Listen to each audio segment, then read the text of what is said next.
Good evening. I'd like to welcome you all to this celebration of Andrew Sofer's poetry. I'm Maxim Shrayer, and I'm very happy to be here. I'm very happy to be Andrew's colleague, both in English and in Jewish studies. And this event is co-sponsored by our small but stalwart Jewish Studies program and our English department. In fact, both co-directors of Jewish Studies, Don Fishman and Dwayne Carpenter, are here. And I think Suzanne Madsen, the chair of English, would have very much liked to have been here, I think. Many of you, of course, know Andrew as our dear colleague and friend, but for the benefit of those who may be here for the first time, let me just mention a few things about him. He wears two principal hats on this campus.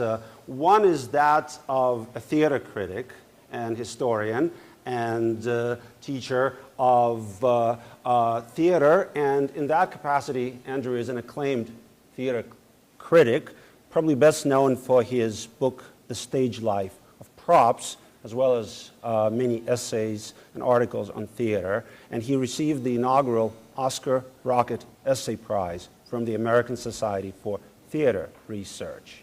But Andrew Sofer is also a poet and a teacher of creative writing on this campus, and has been serving in those two capacities for many years. And in fact, it's the latter capacity that we celebrate today. Some of us, well, many of us, in fact, perhaps most of us, recently lived through the annual cycle of the Jewish high holidays and were reinscribed into the Book of Life. And I think Andrew will give us a chance to be inscribed into his new book of poetry, The Wave. And what a wave it has been. I should tell you that the critics are mad about this book. I just want to quote what Rachel Haydes wrote in Times Literary Supplement. Andrew Sofer's debut collection, Wave, makes nonsense of the stale but durable dichotomy that would consign formal skill and strength of feeling to opposite sides of an imaginary barricade.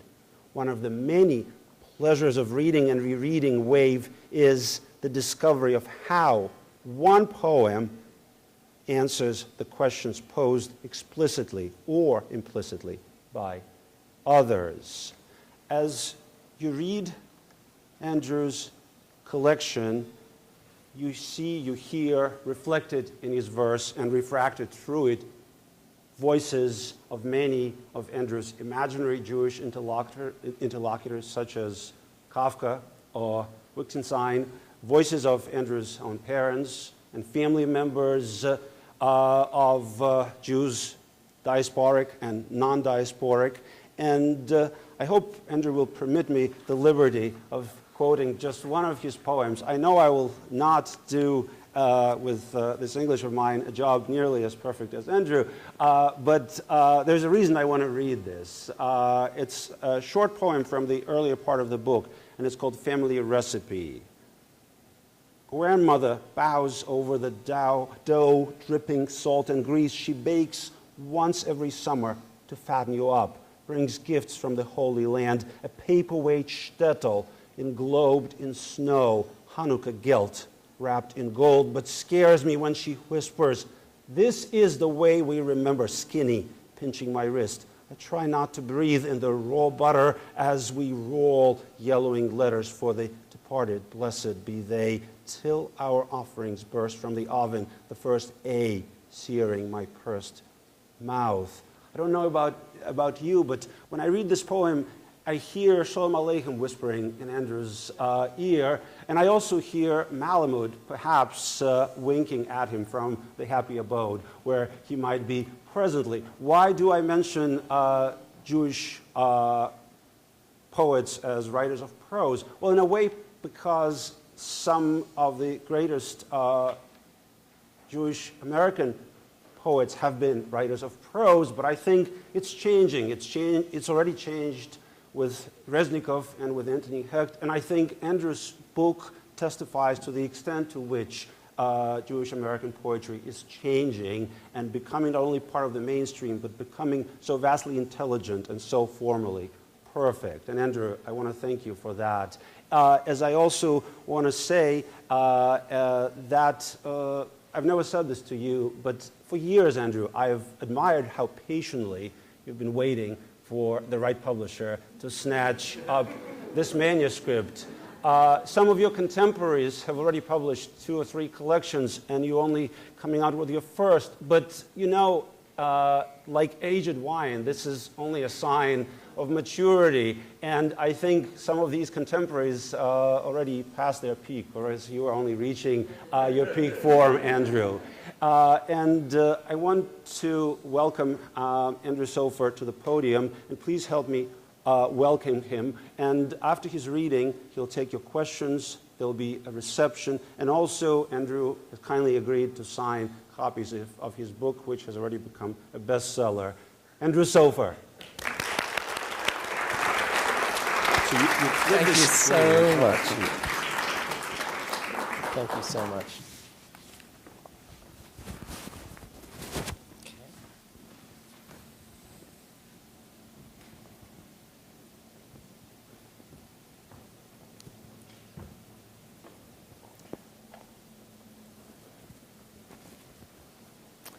Okay.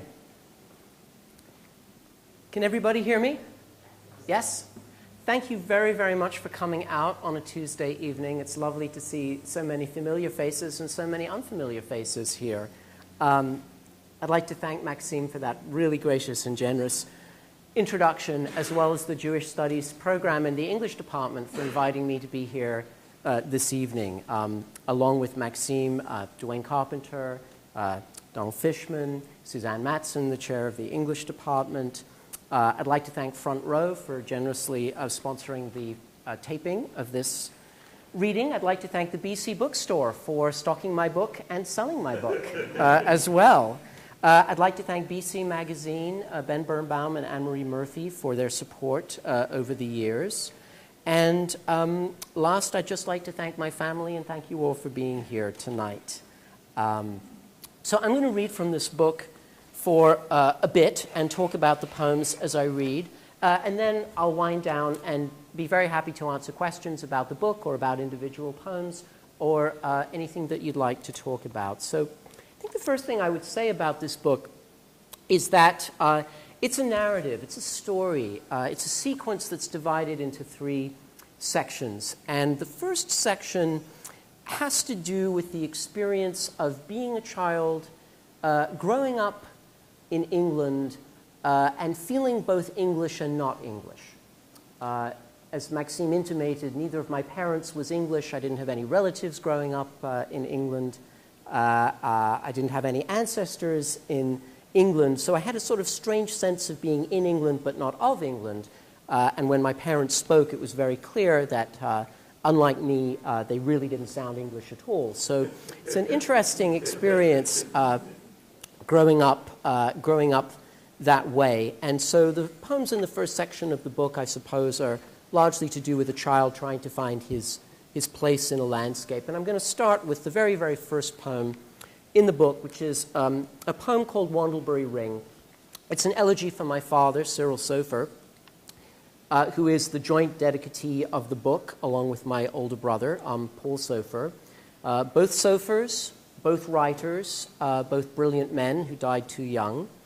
And I didn't know when I started this poem that it was going to end up being an elegy. It was actually a commission that was given to me by a composer friend of mine who wanted to set some words of mine to music that had to do with childhood. That was all that he told me. He wanted some words about childhood for a piece of music for string quartet and soprano that would last about 15 minutes or so. Those were my instructions. That was my commission. So I started thinking about childhood and places that were important to me when I was a child, and I hit upon Wandlebury Ring, which is the site of an Iron Age hill fort in Cambridgeshire, very near where I grew up. And it's a kind of magical place. You can walk around it. It's a big, big ring. You walk around the remains of this Iron Age hill fort. You can sense the Romans. You can sense the people who were displaced by the Romans. You have a wonderful view of Cambridgeshire, Gog and Magog, the two hills which are by legend sleeping monsters that will awaken on the day of judgment. And so this was a very sort of haunting landscape for me in childhood. And as I started to write this poem and explore this poem, it sort of became a love poem to my father, and it ended up being written in rhymed iambic pentameter. And again, it just came out that way. I didn't set out to write it in that particular form, but perhaps the fact that it decided to write itself in these heroic couplets might have been my unconscious telling me that this was heading towards an elegy. So, Wandlebury Ring. October, and a mist drifts from the fens. I'm 8 years old, and standing on the downs of Gog Magog Hill with my family. It's Sunday, and my brother and I rose early to pack our lunch and load the stuttering car. Now, we race jagged kites into the air, wrestling a wind that tugs our fingers numb. Our father shows us how to make them climb and twirl like German bombers in the war. He falls over, plays dead, then swallows air to chase us screaming round and round the hill. We make him keep on bombing us until we flop down and gaze northward toward the wash. I imagine stilt-legged fenfolk crossing marsh 200 years before, when farms were drowned. Now, skylarks, peewits skirl over lowland. Gog and Magog, sleeping giants, stretch away. Below us are the woods of Wandlebury. We wander into a thick glade of beech, then tread our muddy circle round the ditch that ancient Britons dug to build their fort. Father tells how Romans tore it apart, burning bricks from soft East Anglian clay to mount their rounded arches toward the sky and pave the Via Divana toward Haverhill. Down the scarp and into the ditch we tumble, tramping like soldiers through the fallen leaves that crunch beneath our feet. The barrow graves where Romans piled their dead lie further north, but here we roll ourselves in rich black earth, then clamber up the bank, smelling of leaf mold, wood smoke, dirt, and ash. It's a relief to shiver and find ourselves on sunlit lawn, leaving behind the glade and red hawthorn for the cobbled drive. We cross the slippery bridge and peer together over its mossy edge at hungry ducks, the sunken cricket pitch's forget-me-not. Behind me lies the ditch, where today it is my father's shade I see, kicking dead leaves aside to unbury me. So the next poem that I'm going to read is the second poem in the book. It has a slightly lighter tone to it, perhaps. It's called A Latin Lesson. And this is a tribute to my old Latin teachers from when I was in elementary school. Now, I went to King's College Choir School in Cambridge, which was founded in the 1530s, so about 30 years before Shakespeare was born. And I think most of the staff had been there since the founding of the school. Actually, some of my teachers are still teaching there. 40 years later, they're teaching the children of my classmates who have the same name, because, of course, you go by your last name, which I would think would be very confusing for the teacher. You know, which Van Summeren am I teaching right now? So there we were, forced to learn Latin at the age of 10 or 11. And so this poem has a little bit of schoolboy Latin in it, which I should perhaps explain just a couple of the tags. So the phrase KV, which is I don't know what to say, distortion of the word kave, which means beware, kave kanem, beware the dog. KV is what the sentry who's at the door shouts when the master is coming and you have to behave yourself, so you put away your spitballs and you scurry back to your chair so you're ready to stand up when the master comes into the room. You probably had, when you were kids, to write 100 lines as a punishment for some minor infraction. I will not take notes in class, that sort of thing. Or I will not, pass notes in class. Let's see, is there anything else? Yes, there's a Latin tag here, tempus fugit, that's time flies. And the last tag is a little hard to translate, sic biscuitus disintegrat. It loosely translates into colloquial English as something like, that's the way the cookie crumbles. A Latin lesson. They storm in like centurions, my teachers, pausing to gird their loins or tie their shoes, then stomping into class as if to war. Babbage, prefect on watch, shouts a KV. So we assume our most respectful features, pretending we can't smell headmaster's booze, and jump to stand when sir comes through the door. Settle down, boys. Turn to page 33 and Caesar's battle with the Gaul. Obediently, we turn to the dead rows of words like corpses littered on a stage. Sofer, you first. Translate where we left off. My stomach's in perfect tense. The Roman walls, accusative or ablative? Who knows? Might I ask, boy, if you're on the right page? Sir's nicotined fingers hide a rasping cough. The Roman ditches? I furtively consult my shorter Latin primer, long since inked over as shortbread eating. Could it be the beach? What in hell was Caesar doing? Sir opines, someone else can rescue Gaul, perhaps. Tumult erupts. Misa, Misa! Caesar recovers as tongue-tied scholars suddenly find speech.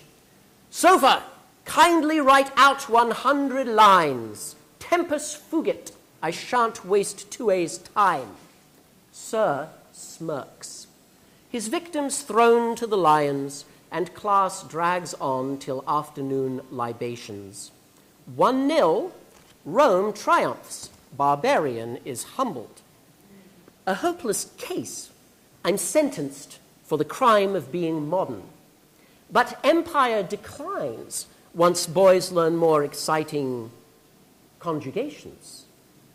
Sic biscuitus disintegrat, sir. Rome crumbled.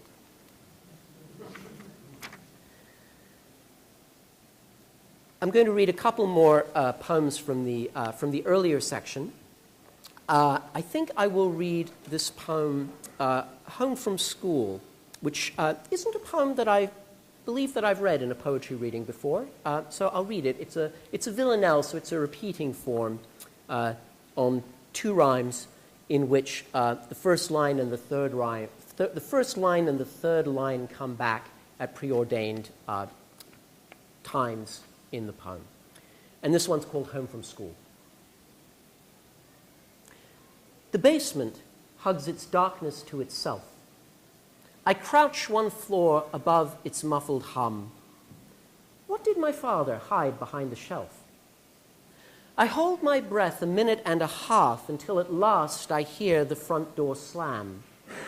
The basement hugs its darkness to itself, and I am 7.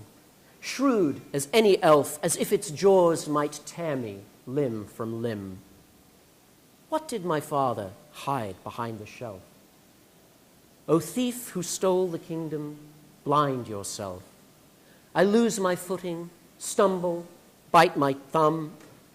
Hugging the basement's darkness to myself, I trace the wall that ends in a sheer gulf of pitch black air. I tighten like a drum. Whatever father hid behind the shelf, he hoards the totem's magic for himself. I reach into the gloom, my fingers numb. The basement hugs its darkness to itself. What did my father hide behind the shelf?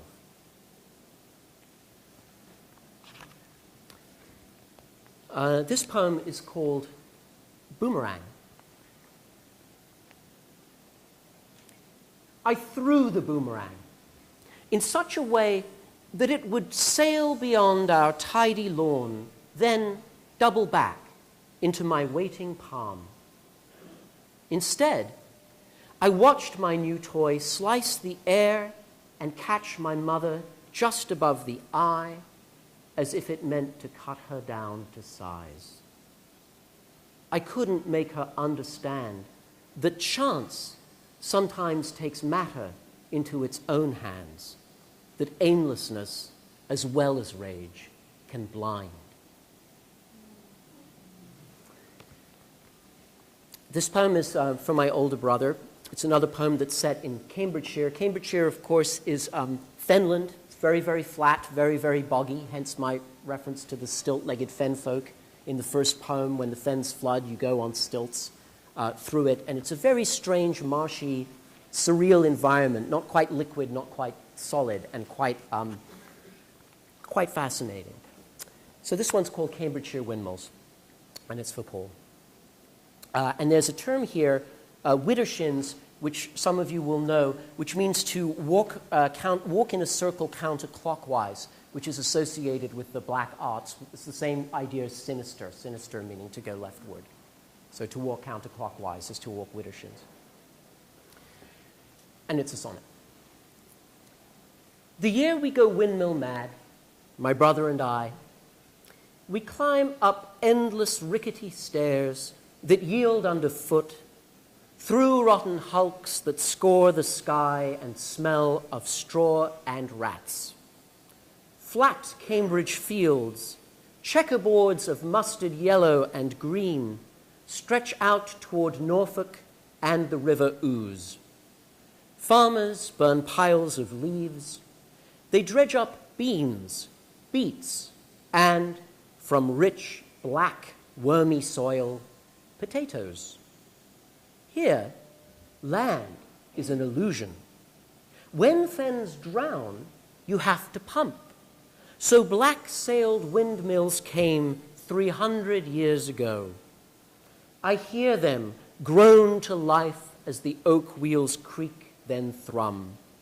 Not dark satanic mills at all, but gins for solemn-faced boys to march round widdershins.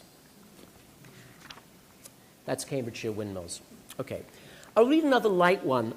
This is a poem called Conquerors. Now, I'm not sure if we have conquerors growing up in the States, but do you know what conquerors are? They're chestnuts that you bake, you stick them on a string, and you play a game where you hold one end of the string and you try and bash your conquer into someone else's, and you earn points by smashing other people's. So it's a sort of schoolboy schoolyard game, and you can achieve points by taking the points that belong to the chestnut that you are exploding. And there are various ways to cheat as well. So I wrote this poem for my poetry mentor, great teacher, John Hollander. And I wrote it in an invented form, which is a cross between a shape poem, so you see the chestnut here, sort of chestnut-ish shape of the poem, and it's also an Elizabethan sonnet. So it's a cross between an Elizabethan sonnet and a shape poem which Guillaume Apollinaire called a calligramme. That's the French word for a shape poem. So since it's a sonnet and a calligramme, I'm calling it a sonogram. Okay. Those of you who enjoy Sylvia Plath will enjoy a little echo at the end here. Okay. So chestnuts. Chestnuts, of course, were famously written about in the ancient world. Homer, Pindar, Virgil, Pliny, Martial, Galen, and so I'm doing my best to sort of keep the chestnut alive in poetry, in Western poetry. So, conquers. Conquers fell from chestnut trees in prickly burrs, plump as forbidden fruit. We peeled away their husk, laying bare the fleshy warriors, then left them baking in the sun all day. At break, the boys took turns to let them dangle from strings of twine awaiting the first attack. You take your time, nod sagely, gauge the angle, then flick your wizened warrior with a crack that blasted theirs to bits. But by some infernal luck, sometimes the raw seed worked its magic, and we'd bow before the god inside the kernel. Sing muse an antique tale, epic, not tragic, brash chestnut, brazen, even in defeat. O golden child, the world will roast and eat.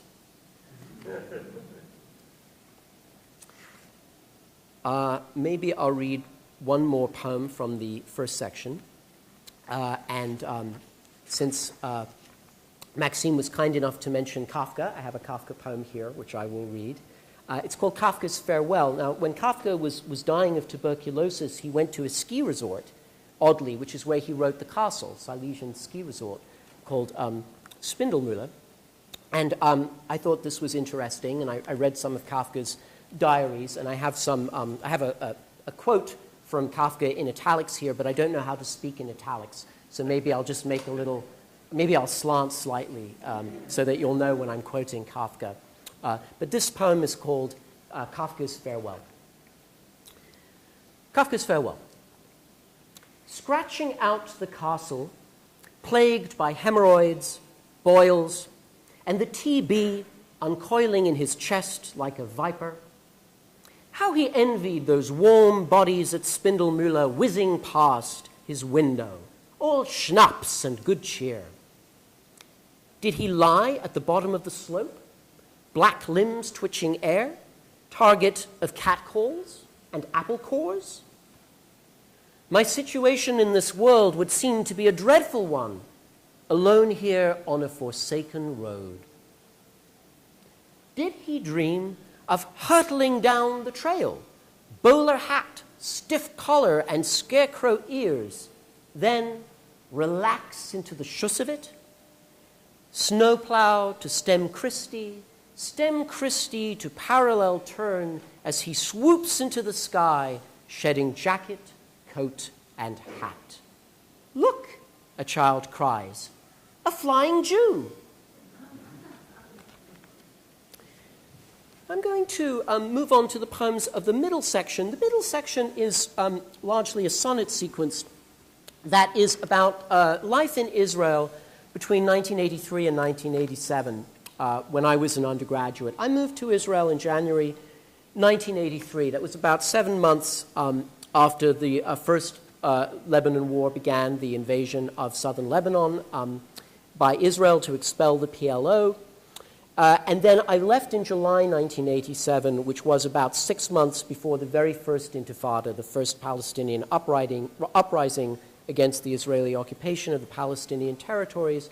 So the middle section is informed by an adopted country, an adopted culture, again, a sense of being in a place, interested in being of a place, trying to figure out what it meant to be in this extremely colorful, pressured, intense, romanticized, and violent environment.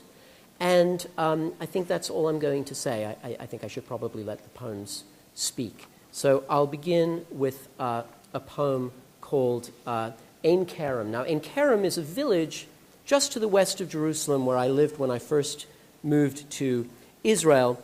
And according to tradition, this is the village where Mary and her cousin Elizabeth, who is John the Baptist's mother, met when both were pregnant. It was a joyous occasion. And both of these pregnancies were foretold by Gabriel, the angel Gabriel, who struck Elizabeth's husband Zachariah dumb in the temple when he doubted the prophecy. So that story is told in Luke. But I think my relationship to the village will become clearer as I read the poem. And it's a sonnet, Ein Kerem, which means well of the vineyard. A lemon tree stands in my yard. Its fruit, by rights, is mine, except the old stone house I love, which smells of sandalwood and mice, was Arab. So, each dusk, the children loot. Witness the game. When I see them, I shout. When they hear me, they run, and in a trice vanish like sunlight in the olive trees, leaving their curse behind. It's not about lemons at all, of course, but who owes what to whom? Once, near this village, an angel spoke, struck mute the doubting priest whose son was born. Whose language must we speak to pay the debt? I raise the children's crooked stick and shake lemon after lemon from silent thorns.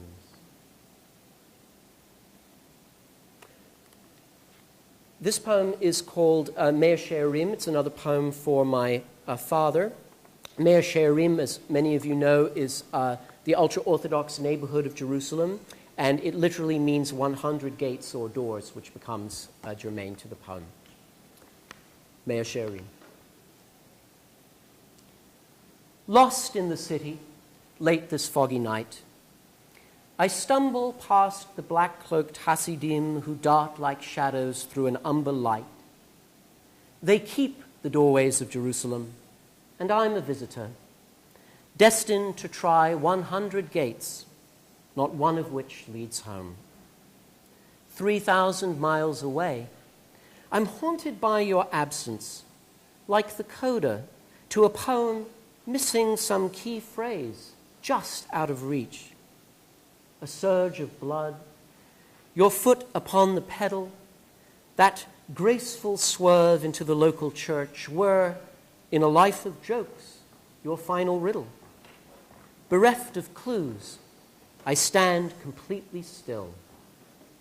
Tell me which door to open, and I will.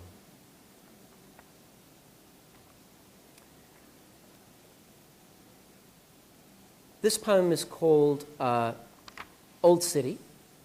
This poem was the last poem to be written in the collection, and it came very quickly. It came in about an hour, which is very unusual for me because often I labor over poems for way too long. And the occasion of this poem was a bet that I took from a teacher to write a rondo redoublé in 60 minutes. And a rondo redoublé is a particular form of poem that is built on 4-line stanzas, quatrains, and you only have 2 rhymes through the whole poem. And the first, second, third, and fourth line have to come back in their entirety as the poem unfolds, and then the very, very last line of the poem is a half line that repeats the opening of the poem. So it has a kind of circular motion, this particular poem, which is useful for a poem about circling around and getting lost and becoming disoriented and discombobulated. So it's set in the old city of Jerusalem, which, as you know, is divided into Jewish, Arab, Christian, and Armenian quarters, all pressed up close in close proximity to each other. So it becomes a kind of microcosm of the larger topography of the area. And the old city is mysterious, fascinating, exotic, fragrant. It has a kind of hallucinatory quality to it. It's easy to get lost and find yourself in the same spot again. So perhaps some of that informs this poem. So this poem closes the middle section of the book, and it was the most recent poem to be written. Old City. In dreams, I walk your streets past every door. The muezzin calls the blind and lame to prayer. I have forgotten what I came here for. I look behind me, but there's no one there. Damascus Gate. Soldiers are everywhere. One tips a beggar's cup onto the floor. My coffee's cold. Some children stop and stare. In dreams, I walk your streets past every door. 3 mangy cats circle outside a store. I squint against the quarter's sudden glare. Is this the place? Have I been here before? The muezzin calls the lame and blind to prayer. A shutter clangs. It isn't my affair. The waiter seems to smile, but I'm not sure. I pay the bill. The cats aren't anywhere. I've forgotten what I came here for. The children follow me beyond the door. I sweat, pick up the pace. The children stare. My footsteps echo like a slamming drawer. I look behind me, but there's no one there. I turn the corner where a winding stair leads to a blind alley with no door. The beggar shuts his eyes and chants a prayer whose words scatter like coins upon the floor. In dreams I walk. So the third section of the book turns to life in New England and sort of another attempt to orient oneself in a new landscape, a new phase of life, new challenges, new environments. And I'm going to begin with a love poem called Cathedral, which is set in Washington, D.C. And the cathedral that's referred to in the poem is the National Cathedral of Washington, D.C. And when we lived in Washington, D.C., we could hear the lions from the zoo roaring as well, coming from the Washington Zoo. And this poem's for Bonnie. Cathedral. I discover the cathedral through bare trees that only a few weeks ago were full, but shed a mottled canopy of leaves. Sitting at your oak desk, I feel the pull of these new days spent leaning into you, testing the weight of silence against words. A narrow window offers me a view of quiet air and a crow's nest where birds settle between two branches like a Y. The faint throb of a jet arcs overhead, and a vapor cloud furrows a field of sky with white that thickens in a hazy spread. Behind each constellation of ourselves lie others. I look around our cluttered space and wonder if by emptying the shelves of all we've gathered here, we could erase this sky, these trees, this window, or this love. The cathedral starts to meld with violet light, seeping through late afternoon mist. Above stone towers, martins dart and wheel in flight, then blur, lost in a climbing purple stain.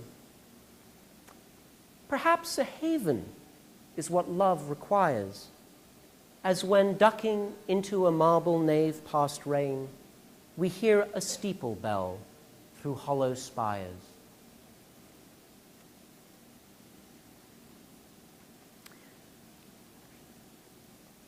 I'm going to read a poem about Ludwig Wittgenstein, again inspired by Maxim's lovely introduction.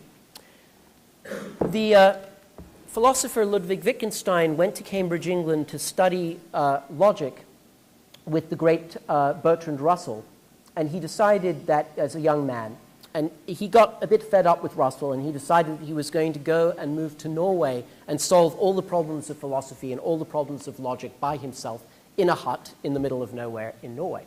Not in the middle of nowhere, excuse me, in a village in Norway. And Bertrand Russell said, Wittgenstein, you must not go to Norway. You will go mad. And Wittgenstein famously replied, better mad in Norway than sane in Cambridge. Having grown up in Cambridge, I sort of know what he means. So, this poem incorporates some phrases from Wittgenstein's notes and journals from this period in his life, 1913.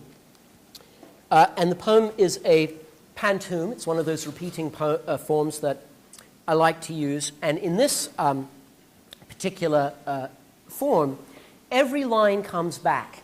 Every line recurs by twos, so that every stanza repeats two lines from the previous stanza, introduces two new lines that are then carried over to the next stanza, and so on as long as you want to carry it on until the poem slides shut like a little box where the first and the third lines, which haven't been repeated, come back in inverted order at the very last stanza. So it's got a very sort of satisfying closure to it, if you can make it work. I'm not sure I have, but here goes anyway.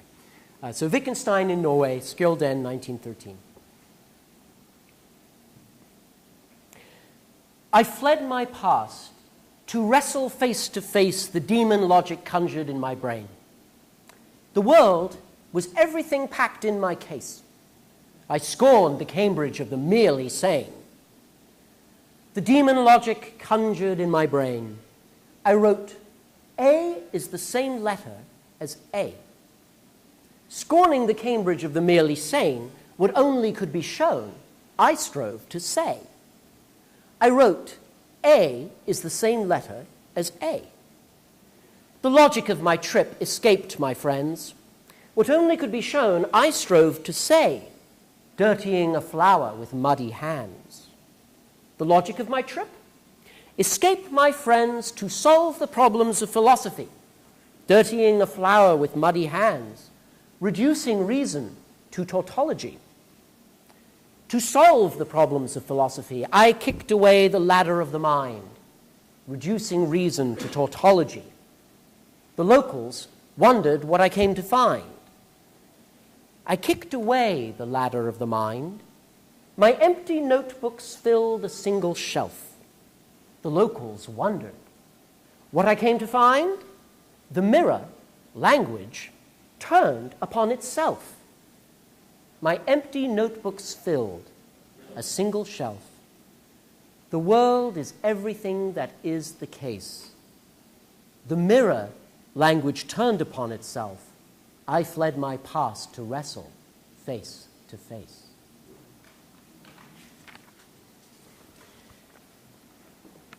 I think I'll read maybe a couple more. How's the energy in the room? Is everyone awake? Okay. Right. Okay, I'll read a couple more then. I think I'll read a poem that, again, I don't usually read, so this is an opportunity to do so. And this is a strange poem. I'm not quite sure where it came from, actually. It's a poem called After the Storm, and it's inspired by Shakespeare's The Tempest, and it's a dialogue in verse between Miranda and Caliban. Now, in Shakespeare's play, we know these two characters have some kind of backstory. Prospero tells us that Caliban, he had brought Caliban up in his household. Miranda had taught him to speak. He had demonstrated his brutish nature by trying to rape Miranda. She had been, then he had been enslaved. But it's never really clear exactly what transpired. And I've always been sort of fascinated by, well, what is the backstory between these two characters anyway? So I wrote this poem as a dialogue between Miranda and Caliban, and it came out in sort of little sonnets, but instead of 3 quatrains and a couplet, it's 2 quatrains and a couplet. Again, I'm not sure why, that's just how it came out. So it is Caliban who speaks first, and followed by Miranda. I think it will be clear when I'm switching. After the Storm. And the epigraph from this is Caliban speaking to Prospero and Miranda, saying, "You taught me language, and my profit on it is I know how to curse. Now they have sailed away and left me here to share my barren language with the water, lacking a magic wand or spell to conjure back the old magician and his daughter. I spend my days watching the tide go out or memorizing flight patterns of birds. Sometimes I move blanched chess pieces about the rotting board and contemplate the words king, queen. In Naples, bride of Ferdinand, how many goodly creatures did you find? Did salt wind sting your last glimpse of our island with tears at finally reaching your own kind? The brave new world you hoped would soon be yours? Perhaps you pray for me, the snarling wretch who found a naked savage on all fours, scrabbling for any beetle he could catch. You claimed no print of goodness clung to me, and yet I offered everything I knew when you took hungry refuge from the sea inside the cave that soon belonged to you. I feared you. Even when we played together, you used to tease and laughing pull my hair. My skin was pale, yours dark. I wondered whether you had been spawned under a wicked star, or if all men were like you except father, rough and unkind, smelling of sweat and sea. Sometimes I could pretend you were my brother and pity your not being loved like me. When we played hide and seek, each time we fought, I shuddered as I let myself be caught. One day I found you weeping on the shore, grinding your streaming face into the sand. I ran to look. I'd not seen blood before. I touched it to my lips. You grabbed my hand and sucked my finger. So we shared our blood for the first time. It became our private right each time we bled until the sudden flood burst from inside. Ashamed, I hid that night, though I could hear you calling out my name. That was the end of our most secret game. I fetched and carried, while you sat and learned your father's droning lessons at his table. You drummed soft fingers slyly as you yawned. I framed my tongue to every syllable. You taught me language, yes, so I might curse my own reflection when I crouched to look down at a brackish, weed-stricken Narcissus. We found his picture once in Prospero's book. You blushed and wondered at his nakedness, then leapt like flame from my rough tenderness and told what I had done. I'd only meant to coil the secret dampness of your hair around my stubby finger to name its scent, the streak of salt and waterfall hidden there, since love was more than a mirror in the pool. You know I never came that close again, a breathless Triton reaching for the pearl, offering itself to me. You screamed, and then your father banished me beneath the rock where no light shone and where no picture spoke. Perhaps I was wrong to pity. I was young. We came from different blood. When I drank yours, I'd taste delicious poison on my tongue. I drink rich wines now. Ferdinand ignores that trace of bitterness left in my mouth and seeks out sweeter pleasures in the port. I could not bear the blowflies of the south, so traveled north to my poor father's court. He has grown old and tired. We sit and pray in silence for the thing we dare not say. Winter creeps by me now upon cold sand. My sounds and sweet airs vanished in a wind that howled to hear the cracking of his wand as he turned his back, leaving dead wood behind. My every third thought shall be my grave were his last words. You wondered what he meant, the closest thing to love he ever gave.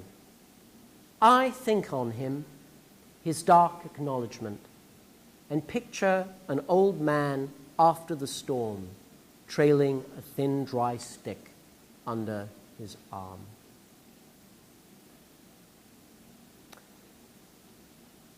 I'm going to read a couple of poems from a sequence called kenning.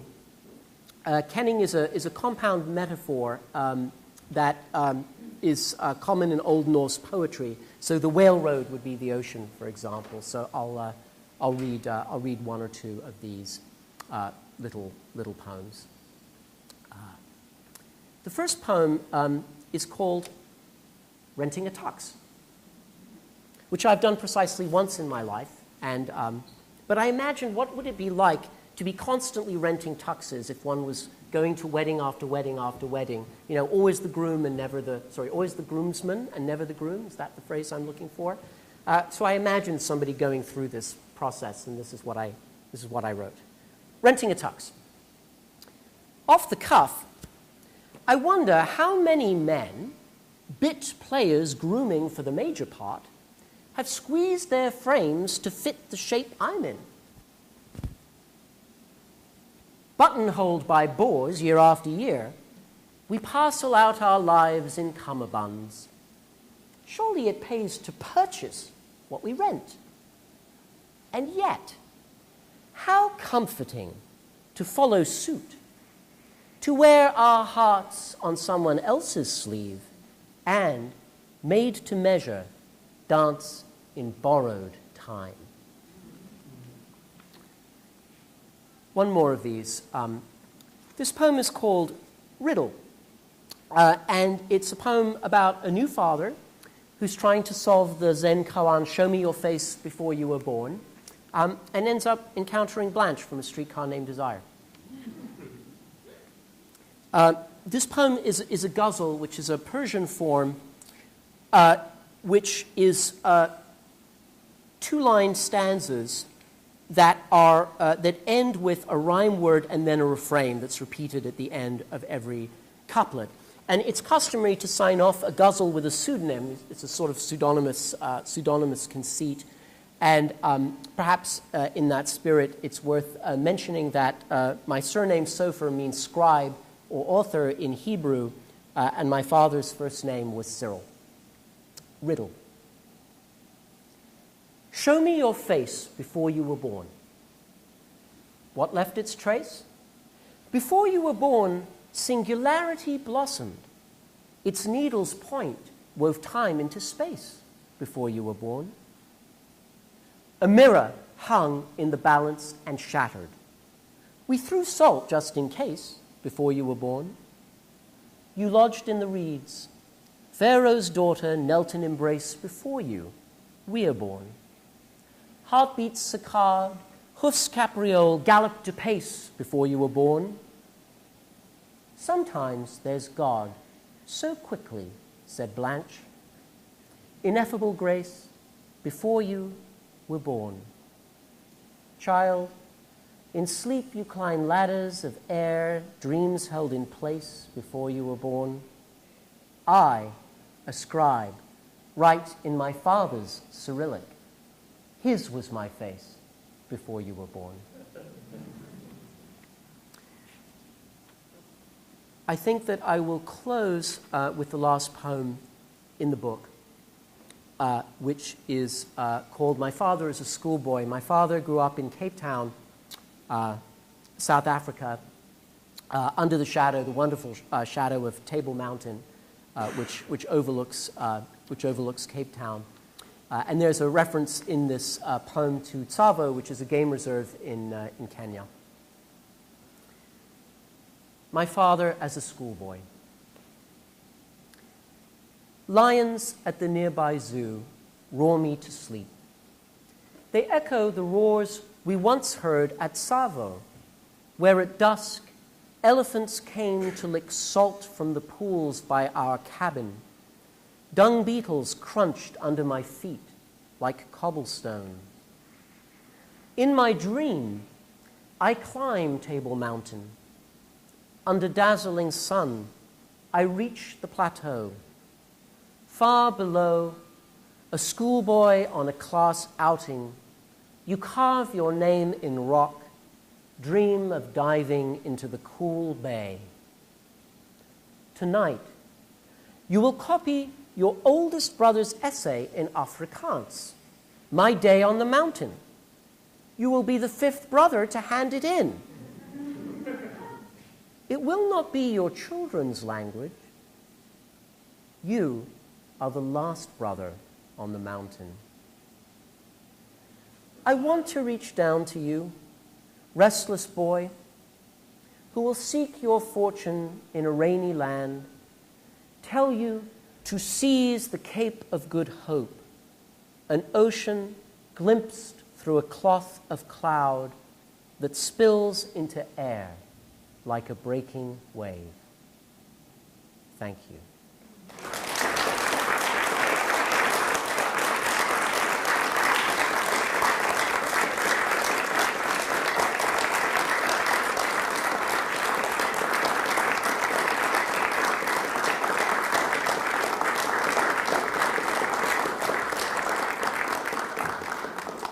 Thank you very, very much. So I'm happy to take a question or two before we break for book signing and reception, if anyone has any questions or comments or cavils. Yes? I have a question regarding the cover of this Sofer by a Sofer. Yes.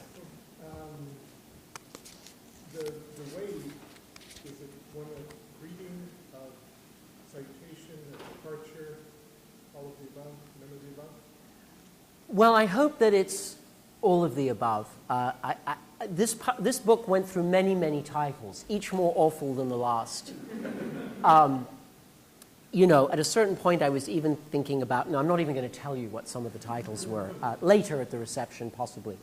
What I like about wave is that it can be a noun, it can be a verb, it can be an imperative. It, of course, has to do with waves of water. There are many waves in the book. There are radio waves. There are literal waves. One of the poems is about, which I didn't read, is about being hit by a wave and almost drowning and being rescued by my father. There are waves of turmoil, waves of grief, waves of valediction, and waves of salutation. So I hope that the experience of, and of course, as you just heard, wave is the very last word of the book. So I guess what I hoped is that wave would have all of those connotations as people would sort of read through the book and sort of surf the waves as they came.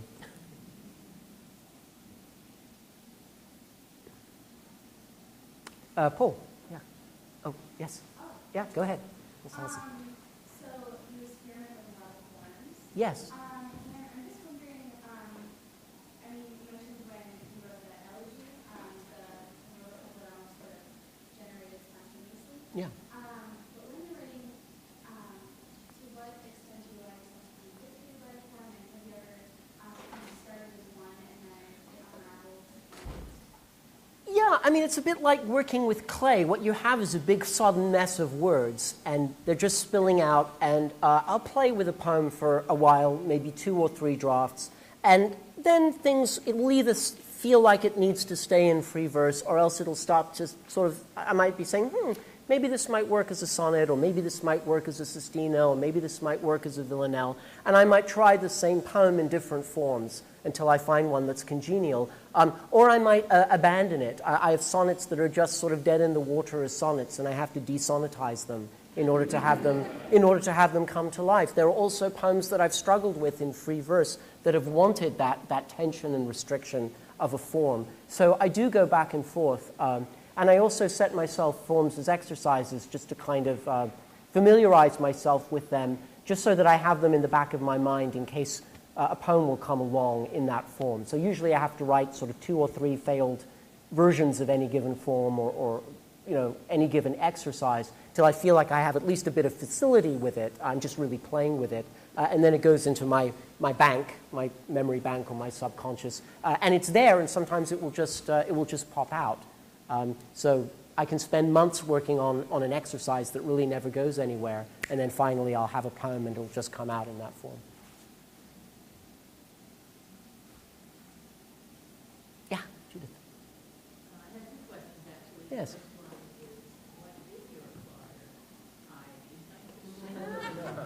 Oh, what did my father hide behind the shelf? Nothing. That's a made-up poem, poetic license. Never happened. But then my most truthful poems are always the poems that never really happened. They're always about things that didn't literally happen. Yes, please. I think I understand the first 2 stages, but I'm talking about the last poems you read as connected with your stay in New England, your third stage. Yeah.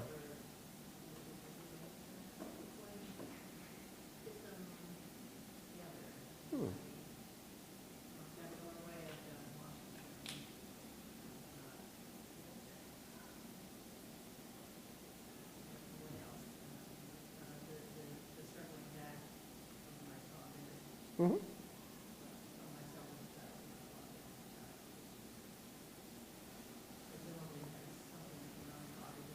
Mm-hmm.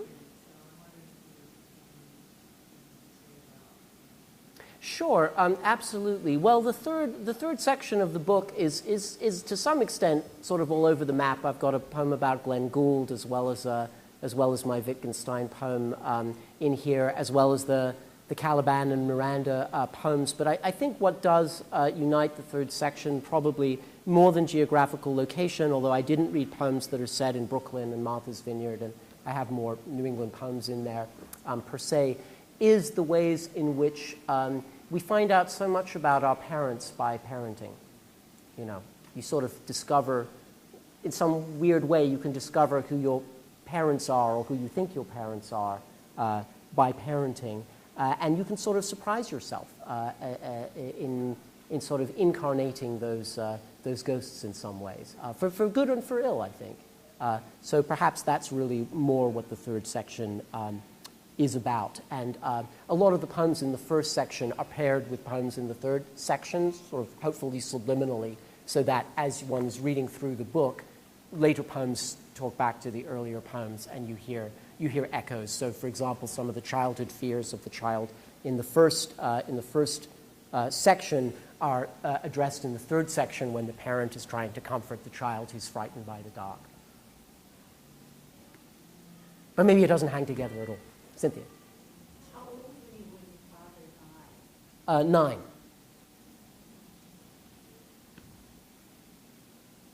Yes, John. Andrew, I think of that extraordinary family trip you took this past summer. Yes. Are there points in that trip that have informed some of these poems or will inform? Hopefully they will. One of the Say a little bit about the trip. Sure. Well, John's alluding to the fact that Bonnie and I and Julian went to Zambia this summer for 2 weeks on safari. There's a reference in here to Tsavo, which is a game reserve in Kenya, where I went with both my parents when I was 6. And that trip had a very powerful effect on me, and it was something that I really wanted to share with my family as well, so that the three of us were able to go and have that experience, which was a very moving trip that didn't just involve being on safari, but also involved spending time with Zambians in their village and so on. So I'm certainly hoping that will bubble forth in some future incarnation. I'm not sure whether that will take the shape of poems or prose or how it will come. And sometimes I have to sit with material for a long time before I can sort of figure out what form to express it in. So stay tuned. Stay tuned for Volume 2.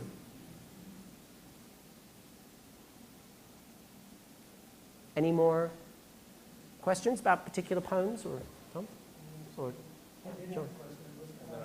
Something about why they call it wave, which has to do with the recurrence in forms like Pantoum. Yeah. And I'm interested especially in that kind of recurrence in your poems in relation to your engagement of history, both your personal history and also kind of national histories, such as the ones in England and Israel and so forth. Can I Sure, jump in. add to that? Because I was thinking it must be sitting next to right. I get inspired by poets. Because the question about wave also made me think of the word periodicity. You mentioned radio waves, and there was so much of that, the repetition going through history. So I was interested in hearing you speak to that. Well, I guess I'm not sure I can say anything intelligent about that, except to say that I'm fascinated by palimpsests. I'm fascinated by layerings in which, layerings of writing in which previous writings sort of peek through. So I think there are many palimpsestic presences in my poems. The Old City of Jerusalem would be one, Wandlebury Ring is another, and the repeating forms that I use are themselves palimpsestic, both in the sense that the literal words come back, but also I'm hoping that people will hear echoes of previous poems that I'm alluding to in a lot of those poems, because there are many, of course, allusions to earlier poems that are layered in. Many of these poems are written in response to earlier poems. There's a particular form called a curtal sonnet that was invented by Gerard Manley Hopkins. I have a curtal sonnet in here that sort of speaks back to those. And I guess words themselves are palimpsests, yes? I mean, words are time machines like nations. They carry histories with them, and I don't think you can use the English language as a poet without being aware of these etymological histories that double histories of conquest and expulsion and erasure, and thinking about where those words came from and how is it that they're there, that they're available to the poet right now. So thank you for thinking about that link and for linking sort of personal history and national history as well. I think the way that I get to that is probably mostly through landscape and also through the etymology of words themselves.